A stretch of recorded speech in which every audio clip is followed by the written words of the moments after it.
Chapter 8. Pool.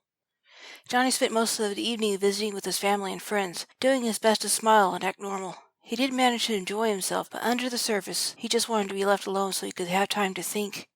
Late that night, when everyone had gone to bed and were deep in dreams, Johnny could not sleep. He sat up and checked on Little Girl and Goldie sleeping in the cot next to his. He couldn't see Goldie because she was hidden under his daughter's blankets, and Little Girl slept nude on her back, covered up to her chin as was customary for her. The reason why she slept on her back in human form became clear when she let out a teeny burp in her sleep. It ignited a teeny flame as it rose, that then burned itself out in a split second. Johnny had Link spell all of Little Girl's flammable things so she wouldn't accidentally burn down her living spaces. He smiled and thought of how much he loved his daughter, more than life itself. He slipped into his robe and a pair of sandals, quietly left the tent, and headed for the temple. He knew that few, if anyone, would be there. He entered as a small canyon-like opening between the rocks, oriented himself on a pair of eternal flames that sat in niches on either side of the wide double doors that were always kept open. The temple had been carved into the stone cliff by humans and dragons, and they dedicated it to the goddess of all creation. The whole building was a huge work of beautiful architecture and a work of art in itself. The front of the temple was carved with reliefs of nearly three-dimensional figures of dragons, people, angels, rats, birds, and a host of other creatures artfully done in exacting detail. In the right light, sometimes the figures seemed to move. Below the carving, 6 smooth pillars stood under the eave of the temple, each nearly 12 feet tall. The stairs were low enough to be comfortably used by humans, but they were unusually wide to accommodate dragon feet. Inside was much the same things in size. Benches of the main worship area were carved out of the same stone as the rest of the temple. Everything had been created to be comfortable for humans, yet sit far apart enough that an adult feather dragon could maneuver with relative ease between them. Johnny's sandaled feet quietly scuffed the textured stone floor. The sound echoed clearly in the silence. He'd heard of an old story about the humans helping to build this place, had wanted polished floors, but the dragons objected vehemently. The dragons agreed shiny floors looked nice, but they were slippery, and they needed the textured surface to walk on. The builders compromised by leaving all the walking surfaces slightly roughened, and gave everything else a mirror polish. There was no effigy of the goddess anywhere in the temple. No one really knew what she looked like. To avoid offending her, they refused to create a false image. Yet symbols that referred to her were everywhere. All anyone had to do was know what to look for. Some of the symbols were subtle, merely looking like a pretty decoration, while others were obvious. Eternal candles and torches that burned clean provided light everywhere it was needed. The spells on them kept them lit forever unless someone deliberately put them out. Johnny walked down the central aisle between the pillars that rose 20 feet to the high arched ceiling. His destination was off to the right and below ground. He walked quickly, not really wanting to be seen by any of the priestesses that would occasionally wander in to pray, even at this late hour. Personally, Johnny didn't see the point of making the effort to go all the way to the church to pray when the goddess could hear her children anywhere. The farther in he went, the stronger a sense of presence became. Faith had its own magic. If enough faithful congregated in one place for long periods, reality could shift slightly to the next realm where the dead and other spirits existed. Not everyone could notice it, but Johnny could sense it a little better than the average person. He suddenly sensed a great presence look upon him. Instinctively, he knew it was the goddess informing him that she was aware of him. Johnny never felt anything like it before. He had faith in her, but she rarely seemed to take direct notice in him, only the people around him. Sometimes her lack of attention made him feel ignored, especially when he needed her help most. Still, he kept his faith, guessing that her apparent lack of interest might be a misinterpretation on his part. She often worked in mysterious ways. Johnny stopped in front of the aisle just a few feet away from the pew and knelt with his head bowed and said, "I need help, Great Mother. I don't know what I should do." "Go swim." Johnny blinked in surprise. What he heard wasn't really a voice. It felt more like a whisper from his own subconsciousness. He was planning to swim, which was why he had come. He was uncertain that it wasn't his own imagination. Her presence was already gone. "I hear and obey, Mother," Johnny whispered as he touched his forehead to the floor before standing. He was still unsure he had actually heard the goddess, but he hoped he had. He continued to his right and to the back of the church area, just behind the tapestry of an angel with a sword. He followed the white passage large enough to admit a dragon, with its textured broad steps as it wound in a loose corkscrew down to the next level until he came to another doorway. Here the air grew increasingly moist, and light danced on the walls as he stepped into the pool's chamber. No candles or torches were lit. There was no need for them. The pool itself was enchanted with many spells, one of which was the ability to cast its own light from the very walls that contained its waters. It wasn't bright, yet it was sufficient enough to see clearly in the dark, windowless interior. There was a slight warm breeze generated from the hidden air vents. The huge pool was round and bowl-shaped, with a wide walkway large enough for 2 dragons to walk abreast and still leave room for their human companions. The pool was surrounded by pillars that reached to the dome ceiling every 20 feet. Between those pillars were small stone benches for people to rest on or witness baptisms that was often the customary use of the much-blessed waters of the pool. Here and there, small ledges just big enough to sit on or hang onto were placed 2 feet under the surface of the water and carved into the stone walls of the pool. The air was comfortably warm, as it always was at night, and it cooled nicely during the day, as did the pool. For now the pool was quite warm, just above body temperature. The water in the pool was sanctified and enchanted with spells that helped to purify the bodies and souls of the swimmers. The spells also helped to bring peace and clarity of thought to the troubled mind. There was a healing spell in the water as well, helping to relieve aches, pains, and various ailments. Pregnant women often came here to swim, taking advantage of the water's ability to relieve their discomforts. Quite often they gave birth in the pool. The enchantments in the water eased their labor pains and made birthing easier on both the mother and child. Fortunately for everyone, there was a spell in the pool to keep the water fresh and pure. Someone can try to follow it up with anything, and within minutes it will be just as clean as before. There was a spell that prevented anyone from slipping and falling. In the unlikely event that should happen, a cushioning spell caught the individual well before they hit the floor and helped them back to their feet.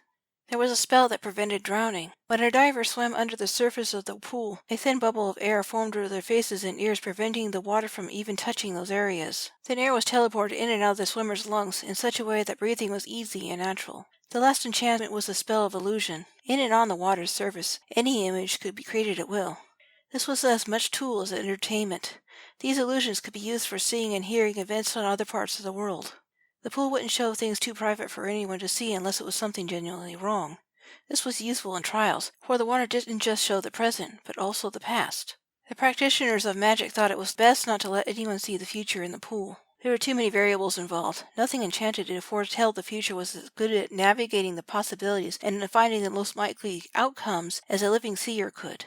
Foretelling charms caused more trouble in the wrong hands than they helped, and most people couldn't properly use them. The illusions were a good diagnostic tool for looking at things the human eye normally couldn't see. It was also used to create beautiful and fanciful scenes for fun, meditation, and to play back memories the swimmers wanted to share. Johnny looked around the place and found it empty. Pleased, he slipped off his robe and placed it on a nearby bench and took off his sandals. Nude, his braid hanging down to his feet, he stepped up to the edge and looked down under the surface, checking to see if one of those stone platforms was in his way.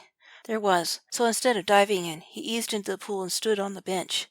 He didn't fancy testing the protection spell's effectiveness by diving off and possibly hitting his head on the benches under the water.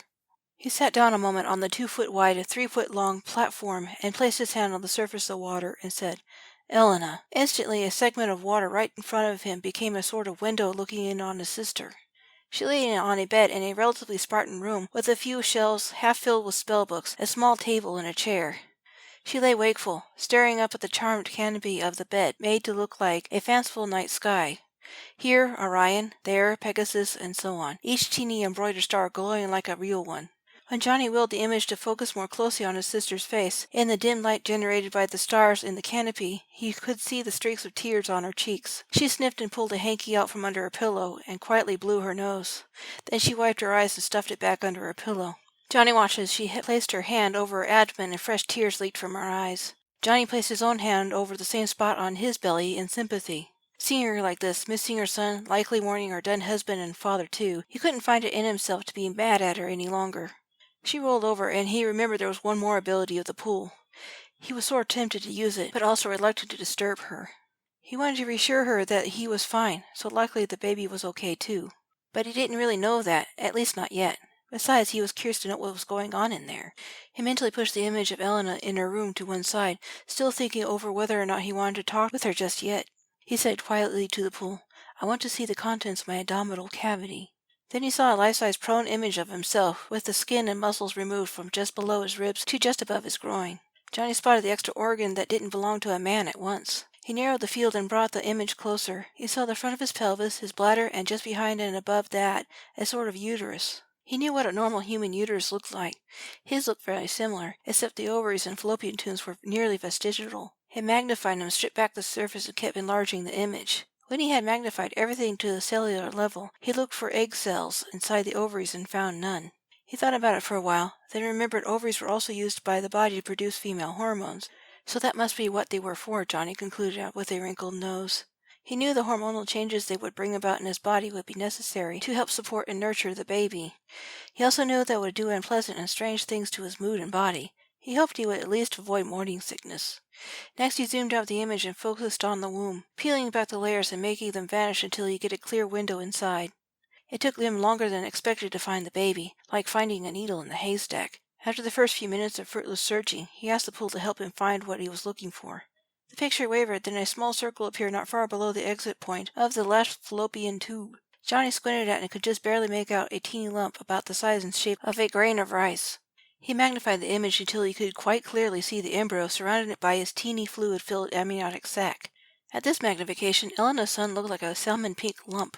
It took Johnny some thinking back on his lessons in biology to remember the basic developmental stages of humans. He guessed the baby was about 2 to 4 weeks along, but he wasn't entirely sure. Embryology wasn't one of the fields of his expertise, and he knew that he could be off in his estimate. Still, he remembered the picture of healthy embryos in his biology book, and this one looked just like them. Nothing appeared to be out of place so far as he could tell. He turned back to the image of his sister. Her eyes were closed now, and she was asleep. He could even hear her making little buzzing snores. He didn't want to wake her, so he let the other image fade and watched Elena's for a short while longer. He prayed to the goddess that she would be successful in her quest with minimal bloodshed. None, preferably, and that she would be kept safe. "I love you, baby sister," Johnny whispered. "I love you, desert rat," Elena murmured back in her sleep. "Your baby's okay," Johnny whispered reassuringly, knowing she wasn't really awake, only talking in her sleep. He wasn't even using the pool's communication spell. It was Elena's dreams showing her what Johnny was doing and saying, making an all sort of two-way conversation aided by the pool at Johnny's end and by Elena's talent at her end. "I know," she mumbled. "Sweet dreams, sis," Johnny whispered, hoping that the subliminal suggestion would lead her mind to find peaceful things to dream about. "Don't help me directly," she mumbled so quietly that Jonathan almost didn't understand what she said. "Richard will catch you and find my son. He will kill you both." "What about indirectly?" Johnny asked. Pause. Johnny waited and she began snoring again. He shrugged and was about to let the image go when she muttered, "Indirectly is still risky, but Richard is highly unlikely to catch you. It would help if you could weaken the castle's defenses against the city's rat population somehow and—" Buzz, buzz, buzz, buzz. "And what?" Johnny prompted gently as he listened to her snore. "Zzz," was her only answer. She had fallen too deeply asleep to talk any more. "Ring the dinner bell?" Johnny finally guessed as he let the illusion fade. It wasn't a bad idea. He would have to talk to Lena about it and see what she could do. If she would do anything, Johnny thought grimly. She hated involving herself in internal affairs of royalty, and she made sure that her children took her reasons to heart for their own safety. But this also involved family, and that transcended Johnny's desire to follow his mother's advice. He'd point this out and hoped she would see it his way. He could argue on Elena's behalf that she was his good person, and it would be better for her to rule as regent than have Richard as king. Personally, he wished the Nazarene law permitted adopted children to sit on the throne instead of just bloodkin. Elena would make an excellent queen with her level head, resourcefulness, compassion, and seer's powers. Perhaps that would change after her son made it to the throne when he came of age. Perhaps slavery would be outlawed and better educational opportunities. Johnny stopped himself and shook his head to clear it. He was counting his chickens before they hatched. Best to think of what he might do next. The pool was 12 feet deep, and he gladly slipped off the platform and swam down to the bottom in the center. He sat there on the bottom, breathing easily. It was always a pleasant and strange sensation to be able to breathe and see clearly under water. He started to flow upward, his natural buoyancy taking hold. He didn't want to go to the surface yet, and to his surprise he began to sink again. Spooked, he tried to swim to the surface, fighting against the force holding him down. Instantly, the invisible thing that he couldn't feel let go, and he started to float upward again. He paused, thinking about that, and wondered if it was another charm on the pool he wasn't previously aware of. Perhaps it was a new one recently added. Johnny smiled behind his bubble mask and thought, "Sink me." The pool sank him right down to the bottom. Johnny tested once more by thinking, "Float me," and he began to rise to the surface effortlessly. Laughing, he made the pool sink him again, and he lay flat on the bottom. He inhaled deeply. The air he breathed was oxygen-rich and sweet in his nose. He was unable to determine what the smell was. It had a relaxing flower scent that reminded him of lavender, but not quite. Playfully, he tried to blow a bubble of air in the pool, in the shape of a ring. He had seen one man do that and never quite figured out how he had done it. The spell let the air escape into the water as he wanted, but he only managed a few gas blobs that rose quickly to the surface before disappearing. With a mental shrug, Johnny just tried to relax and let the pool's magic take him over. The first things that came to him as the pool's enchantments affected his mind, calming and clarifying his thoughts, was Rebecca and his baby girl that died 10 years ago. His subconscious associated childbirth with death and heartbreak. He knew that what happened to his wife and baby could have happened to anyone. Most of the time what could go wrong didn't go wrong. All he had to do was look around and see how many healthy children and mothers there were. What he was really worried about was the possibility he might die trying to give birth. He was a man. He was never meant to have a baby. His brief look at the past also made him suddenly realize that it didn't hurt as much as it normally did to think of his lost family. He still missed them and loved them very much. What remained of his spiritual wounds were now healed over into scar tissue that ached dully. So his first thought about childbirth and death was just old news his conscious mind hadn't yet let go of. The more he looked at that thought about his association with birth with death, the less it made sense to him now. In fact, if it wasn't for his current predicament, he felt like he could go courting again. Women had made advances toward him since he returned home, but he had turned them gently away, too heartsick to care about such things. All he wanted was his wife and child back, believing he would never marry or love again. Then he had found Little Girl, and he had learned to love her as if she were his own flesh and blood. Loving her, being loved back by Little Girl, as well as the support of the rest of his family, while he tried to put his life back together, helped him to heal. He also hadn't wanted to admit to himself that he was ready to find another woman to share his life with after he recovered from his loss. It felt like a betrayal to Rebecca's memory. So he had stubbornly refused the attentions of women and even a few men who had mistaken him as a homosexual because he was seen to turn away so many women. He politely informed him that he was not at all interested in other men. He wasn't prejudiced. He had homosexual friends from time to time. In fact, he liked all kinds of people. His only real dislike was cruel people, and it didn't matter if they were human or not. What was he going to do? Well, he did want to help his sister in any way he safely could. Even if he wasn't pregnant with her child, he would still be cautious. He had both Little Girl and Goldie to think of, too. There was no reason to take unnecessary risks, but he could help behind the scenes where Richard wouldn't discover his meddling. But how? Then Johnny began to think of all his connections along his trade routes. Not all of them sweated legalities. They just fixed the paperwork so it looked like everything was accounted for. They were his allies, many loyal to their country in spite of their grievances with some of the laws that permitted slavery, animal cruelty, overlooked the lower classes, and catered to the rich all too often. The old king had not been a bad person, but he had been too proud to see the corruption that lurked in his government. As a result, crime and illiteracy were on the rise, slowly but surely. Some of the poorer neighborhoods were falling apart with no government funding to provide to fix them. A few communities got together and tried to keep things in good repair on their own, and sometimes religious organizations like the Sisters of Mercy raised funding or received other sorts of donations like food, clothes, medicines, and certain skilled volunteers to help out. Other church groups also helped when they could, but what was needed most was government reform to better serve its people of all classes.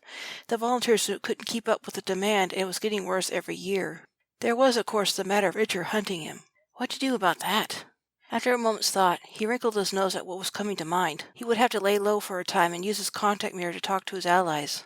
Then he could get back to work, but as someone else. That was the part that made him wrinkle his nose. The loss of business while he hid. Ling and Noah could do something to hide his identity. He might as well. He was going to take Ling's offer to hide his changing form for the coming months anyway, and one more illusion wouldn't hurt. Again his mind circled around his pregnancy. What was he going to do? He couldn't transfer Elena's son to a woman, so he was stuck with his condition until the spell ran its course in the coming months. Fear, anxiety, breathe, just breathe, listen to the water, feel it caress your skin, relish the warmth. He trembled for a long time as he calmed down again. The spells that promoted calm clarity of thought were not mind control, and their influence was deliberately limited. So certain strong emotions could override the spells until the user calmed down enough for them to work again, then only at the will of the one using it. He had seen women give birth before. He had been there with his birth mother when she had Mary, even assisted in a few births when he was old enough as part of his training. Most were normal births, and his mother had herbs and spells her husband made to help speed delivery with little or no pain. Twice he had come to family homes where they were too late. It looked difficult and painful to have a baby, especially with no herbs or magic to help. Johnny shook his head and laid his hand over the spot where the little embryo was growing. There were cultures out there that thought women were the weaker sex. The ones who made up that stupid idea never watched a woman give birth, or carry a growing baby inside her and still manage the household. Being pregnant was no picnic either, according to both his mothers and the other women he talked to. Some women, frustrated by the lack of male comprehension about what a woman goes through, even just during her monthlies, would say, I wish he could go through this. So the husband would be more understanding and sympathetic. Johnny tried to be more sympathetic towards women in general. His efforts were appreciated, but he knew that he would never get it, even if he understood some of the reasons why women were the way they were. Until now, that is, Johnny thought with a cringe. He did understand parenting and what was thought of women's work by some peoples. Having no wife meant he had to do the cooking and cleaning himself. He managed to skip over diaper changes because dragons were latrine animals from birth. He didn't know everything about pregnancy and birth. He had forgotten some of his lessons much to his chagrin, but he remembered most of the basics so he could look after himself well enough. If he had any questions, he could ask Ling or his sister Eiko, who had a young son from a brief but passionate relationship with a man from the Rat clan. They never married, but though they never regretted the romance. They had simply outgrown each other, and their passion had fizzled. So Eiko had her son, and he visited his father often. The boy's father helped support him, and Eiko had not found another lover in the 5 years since. Suitors, yes, but none became serious, and they never lasted long. The boy was named Namaya. His father, Jeremiah, married a woman from his own clan, and now had 3 beautiful daughters who adored Namaya when he came to visit. Johnny smiled as he remembered the handsome boy with his big brown eyes and thick eyelashes. He seemed he could always charm women to give him anything he wanted. Mostly he wanted sweets his mother wouldn't let him have very much, encouraged him to eat healthy instead. He was a good kid. He had a knack for taming and caring for animals, even at the young age of 5. Loved fossils and minerals, and always showed signs of becoming as powerful a practitioner as his grandmother. Eiko was lovely too, now that he was thinking of her. Johnny pushed that thought away. She was his sister, though technically it wouldn't be incest. Of course, now that he was in a delicate condition, or as he liked to think of it as an awkward condition, he believed she really wouldn't want him, would she? Being family, she would be more sympathetic when other women would laugh at him if they found out. He put that thought aside for now. He needed to focus on more immediate problems instead of what-ifs and maybes. Courting would just add one more complication he didn't need for the time being. Dealing with being pregnant was simple enough. He just hated the idea. He would just have to accept it and go through it. French Richard? Dealing with him was more complicated but doable. He began thinking through various ways he could help dethrone his adversary. With luck, he thought to himself, he could help his sister speed up her efforts in dethroning him. Then she could transfer her son back into her body well before it was time for him to be born. That hope was a teeny one, and he was not sure he dared to believe in it. As he continued to think things through, he gradually dozed off. He was in the pool, hanging on to one of the ledges. Ling, Eiko, Isaac, Noah, Goldie, and Little Girl were with him. He looked down at himself and noticed his belly. It was huge. He could feel and see the baby moving in there. Then his belly tensed from an almost teardrop shape to a tight and painful ball. Johnny cried out and panted as he flung his head back. Hands caressed him from the platform as they helped to support him. Goldie's whiskers tickled his ear as she nuzzled him and said, "You're doing fine. Just breathe." "It won't be long now," Ling reassured him with a gentle smile as she reached between his legs. Johnny cried out as he felt an unfamiliar and agonizing pressure that caught him by surprise. He saw Ling's eyes widen as she felt the baby's head for the first time. Suddenly he found himself taking a deep breath and pushing down hard. "Ah!" Johnny cried as he snapped awake. He sat up and looked down at himself, seeing only his flat stomach instead of the big round one in his nightmare. He crossed his legs, leaned his elbows on his knees, and his face in his hands. His troubled mind had treated him to a dream featuring his latest fears.